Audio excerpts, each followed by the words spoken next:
अब हम देखेंगे problem based on the input offset current. तो देख रहे हैं हम यहाँ पे प्रॉब्लम में ये पूछा गया है, for the inverting amplifier determine the maximum output offset voltage caused by the input offset current.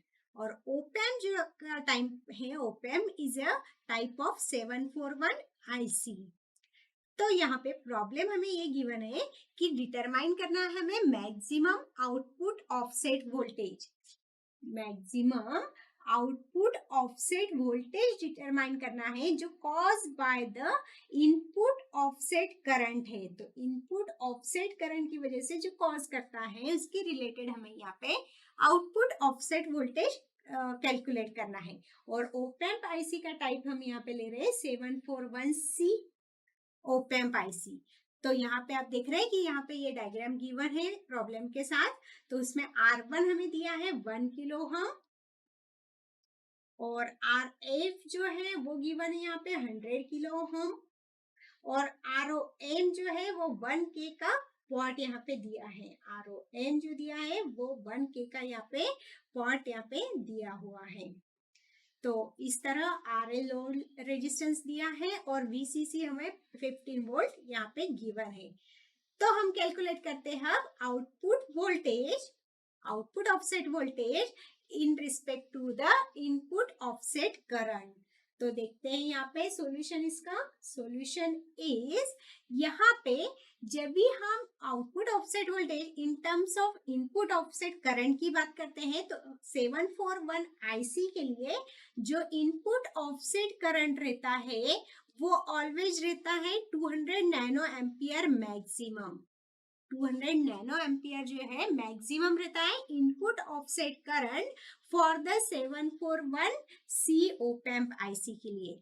तो देखते हैं सॉल्यूशन क्या होगा। हमें कैलकुलेट करना है यहाँ पे output offset voltage in terms of the input offset current. तो उसका फॉर्मूला है हमारे पास यहाँ पे RA feedback resistance into input offset current. Feedback resistance हमें यहाँ पे गिवन है 100 किलो ओम।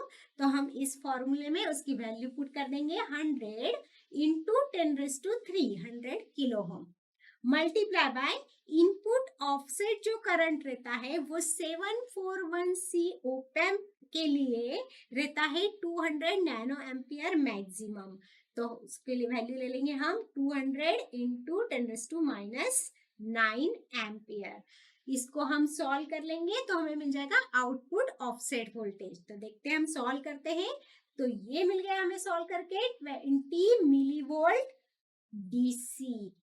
तो हमें यहाँ पे output offset voltage in terms of input offset current जो है वो मिल गया यहाँ पे 20 वोल्ट डीसी। और ये जो 20 मिलीवोल्ट जो मिला है ये हमें रिड्यूस हुआ है 50 मिलीवोल्ट से। 50 मिलीवोल्ट से यहाँ पे रिड्यूस होके हमें आउटपुट वोल्टेज यहाँ पे मिल गया है 20 मिलीवोल्ट। मतलब ये हमें इस प्रॉब्लम से हमें ये क्लियर होता है कि यहाँ पे जो भी प्रॉब्लम है आउटपुट ऑफसेट वोल्टेज की due to the unequal input bias current वो कंप्लीटली इलिमिनेट नहीं हो सकता है, कम हो सकता है, रिड्यूस हो सकता है। 50 मिलीवोल्ट से हमने 20 मिलीवोल्ट तक यहाँ पे रिड्यूस करने का ट्राई किया है पर कंप्लीटली उसको इलिमिनेट नहीं कर सकते हैं हम problem of the output offset voltage जो हमें मिलता है due to the input bias current की वजह से।